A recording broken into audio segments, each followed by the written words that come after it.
As South Africa counts down to the elections, the Electoral Court has overruled the IEC's decision to remove Zuma from the MK party's parliamentary list.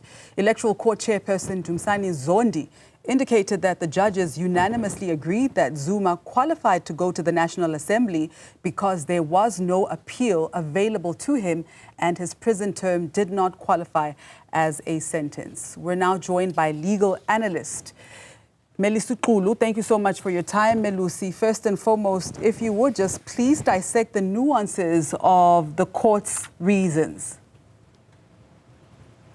Good morning, Ms. Chava, and to the viewers at home. Thank you for having me.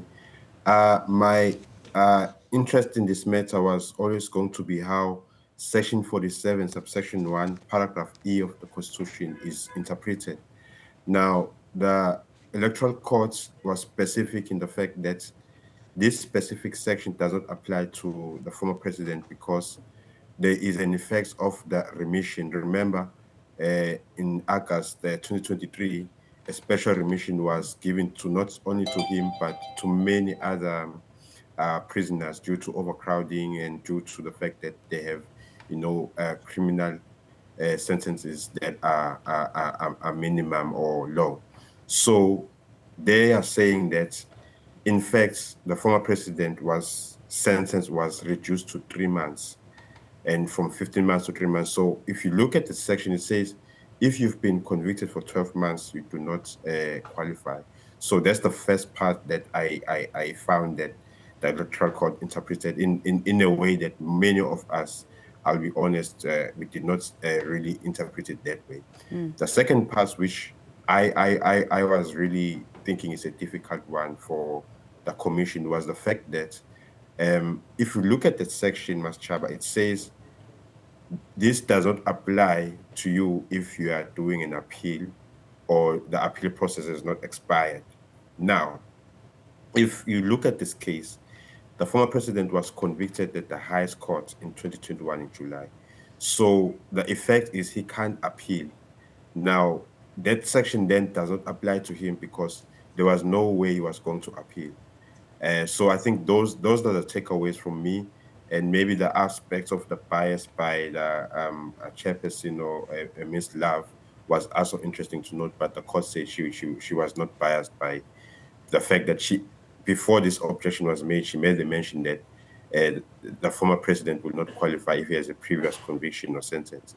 But it was specific to say this utterance was not specific to Zuma, it was specific to anyone who wants to stand in. So I think those were the takeaways for me, and it will be interesting how this will be interpreted now in the highest court, which is also the court that sentenced the former president. Now it's coming back to them to interpret their action that they did in 2021. Now, Melusi, with this obviously being a landmark case, what are the perhaps implications of these latest developments? Yeah, I think it's one of the most important cases we've seen, because it will look at how the former president was sentenced. For me, I think that's the biggest issue for me, because look, my view is, and this is my view, I don't think that conviction was done in a constitutional manner. And I'll say this based on the Constitution. If you go to Section 35, subsection 3, I believe it's paragraph E, it says you have a right when you are having a trial to be present during a trial. You have a right to adduce evidence or obtain evidence against you, to challenge evidence against you. And that was not done. And unfortunately, it was the highest court that was doing that. It was an unconstitutional sentence. But we obviously will have our own views. But I think when we're interpreting the Constitution and when we're applying it, it mustn't be applied differently to a certain person and differently to other people, because that is why there will be a school of thought that will say there are laws which are applicable to Zuma and not to others. So they'll say there are Zuma laws. But let's look at what is happening currently.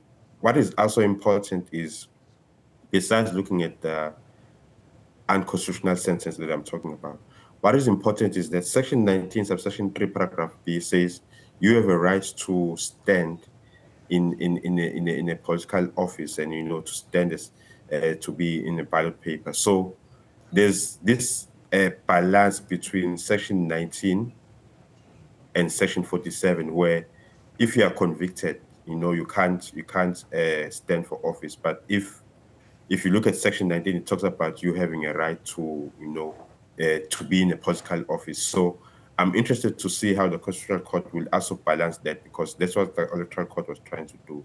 However, I agree with you. It's going to be a landmark case. But also, my interest is the fact that the former president was sentenced by the Constitutional Court. Now, the Constitutional Court has to interpret the consequences of sentencing him. So that I'm looking forward to. And I've previously stated that I wish this matter would be taken to Constitutional Court, even when it was being, done in the Electoral Court. So I'm happy that it's going there, because it will put an end to the matter and to give us a precedent going forward. And when you have just indicated that you don't think that his conviction was constitutional, to what extent do you think that this had bearing on this entire case, if at all? Yeah, the bearing on this case, on the sentence, is the fact that he was sentenced by the highest court in the land.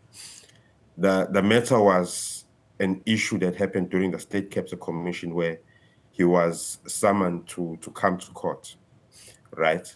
And he didn't come, to the commission, and he didn't come because he felt that the chairperson was not the right person to deal with the matter.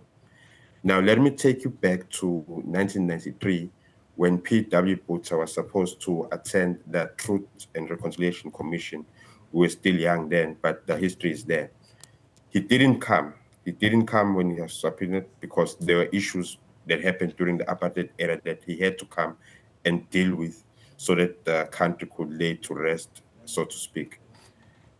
Then when he didn't come there, a case was opened in the magistrate court, where there was a docket, there was a case number and so forth. And a trial was done there, Maschaba, and he was convicted, which is the proper way of doing a trial, convicting and sentencing a person. So the issue with this case is the fact that Zuma was sentenced in the highest courts of the land without going through the usual criminal trial process as per constitution. And then now, the results was he could not appeal in any other court if he was dissatisfied. So he was given that 15 months sentence. So this section 47 that we're talking about, it says that this disqualification doesn't apply if you have been, or if you're in the process of an appeal, or the appeal process has not expired. Now, where was he going to appeal in any case?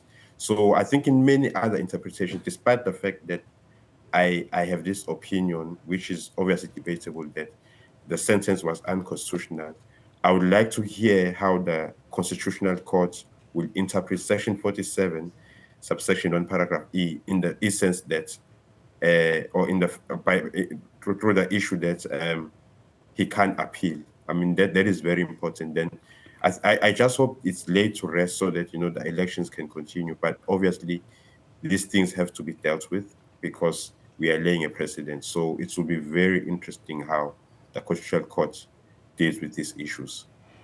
All right. Well, thank you so much for your time. That was legal analyst Melusi Xulu.